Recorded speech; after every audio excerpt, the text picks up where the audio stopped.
Laker Nation, listen to me very carefully. If you're looking for a sugar-coated version of what just happened at the trade deadline, you're in the wrong place. Because what we just witnessed is nothing short of a monumental, historic, and frankly, a shameful disaster. We are the Los Angeles Lakers. We are the franchise of Showtime, the franchise of 17 banners, the house that Kobe Bryant and Magic Johnson built with blood, sweat, and absolute dominance. And today we were reduced to scavengers.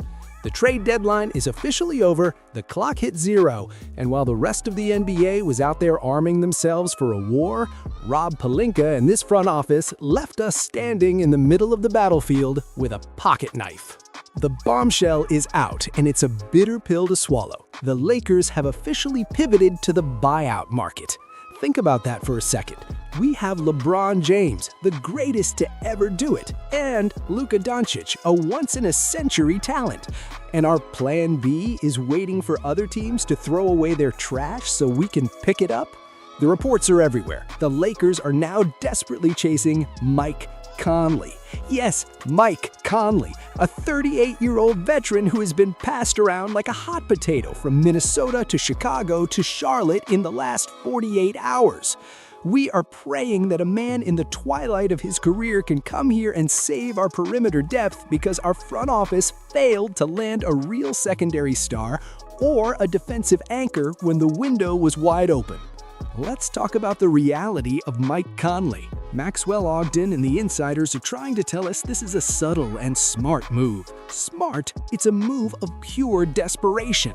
Conley is 38. He's shooting 32% from the field this season. We're talking about a team that has watched Austin Reaves miss 25 games and Luka miss 8. We are thin, we are exhausted, and we're asking a veteran who is older than some of the assistant coaches to come in and provide stability. This is the Lakers. We shouldn't be looking for stability from the buyout market. We should be looking for dominance. When Shaq and Kobe were here, we didn't wait for buyouts. When Pau Gasol arrived, it was a statement of war. This is a statement of surrender. It's an admission that we didn't have the assets, the guts, or the vision to make a move that actually moves the needle. And then there's the move we did make, the Kennard trade. Let's break this down, because this is where the frustration really boils over. We sent Gabe Vincent and a 2032 second-rounder to Atlanta for Kennard. On paper, sure, Kennard is a flamethrower. He's shooting nearly 50% from three this season. He's a catch-and-shoot weapon that Luka Doncic has been screaming for since he arrived in LA. But look at the cost, and I don't mean the draft pick. I mean the defensive soul of this team. We're 25th in the league in defensive efficiency. We're a layup line. And our solution is to bring in a guy who is a notorious one-way player. The narrative being pushed is that Redick is the perfect coach to unlock Kennard, because Redick lived that specialist life. But let's be real. Since when did the Lakers become a project? Since when did we become a rehabilitation center for shooters who can't guard their own shadow? Redick says players can mask their defensive flaws with effort and the human element. But Laker Nation, we've heard this story before. We saw it with the 2021 roster. You can't win a championship with a bunch of specialists who get hunted in every single pick and roll. Every time Luka Kennard is on the floor, you know exactly what's going to happen. The opposition is going to put him in a blender and serve him up for breakfast. And what does this say to LeBron James? Rich Paul's quotes to the media today felt like a punch in the gut. He said LeBron understands the Lakers are building for the future. Building for the future? LeBron is 41 years old. He doesn't have a future in NBA years, he has a now. He stayed here. He partnered with Jeannie Buss and Rob Pelinka, believing that they would do whatever it took to win today. But this move? Trading for Luka Kennard and then hoping for a 38-year-old Mike Conley to be bought out? That's not a win-now move. That's a let's hope we make the play-in move. It's an insult to the Kings' legacy. Let's look at the chemistry on this court, because it's getting ugly. Tim McMahon and Redick are pointing fingers at Luka's style of play.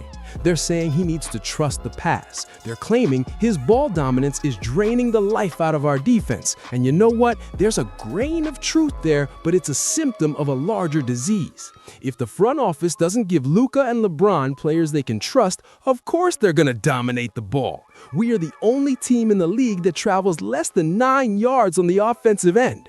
We are static. We are a statue. And now we add Luke Kennard, a guy who basically lives in one quarter and waits for the ball to find him. How does that fix the stagnant offense? How does that stop the bleeding on the other end? We are seeing a total crisis of identity. We have 3 stars, Luka, LeBron, and Austin Reaves, all with usage rates over 27%. We have a coach who is trying to implement a system that the roster simply isn't built for. And we have a general manager who just stood by while the Ivica Zubac's of the world went to our rivals for pennies on the dollar. We missed out on dream reunions, we missed out on defensive anchors, and now we are left praying that the buyout market has a miracle waiting for us. It's time to face the facts, Laker Nation. This trade deadline was a failure of monumental proportions. We are 30-19, sitting in 6th place, and the vibes are at an all-time low. The Western Conference just got faster, stronger, and more lethal, and we got Luke Kennard.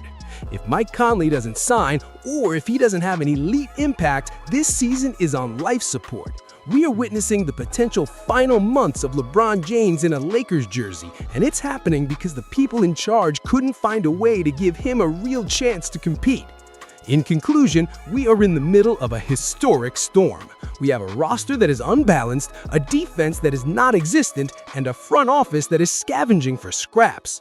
We traded for a shooter we hope can survive a defensive possession, and we're banking our entire season on a 38-year-old point guard coming off the waiver wire. It is absurd, it is heartbreaking, and for a franchise with our history, it is absolutely unacceptable. But listen to me. We are the Lakers. We don't give up. If you're as angry as I am, if you love this team enough to demand better, then you need to be here every single day. This is Lakers to You, the only place that gives you the visceral, unedited truth about what's happening in El Segundo. Hit that subscribe button right now, smash that notification bell. We are going to be tracking every Mike Conley rumor, every JJ Redick quote, and every move this team makes or fails to make. Don't let them lie to you. Get the real news here. Subscribe now, join the resistance, and let's fight for the future of the purple and gold. Go Lakers!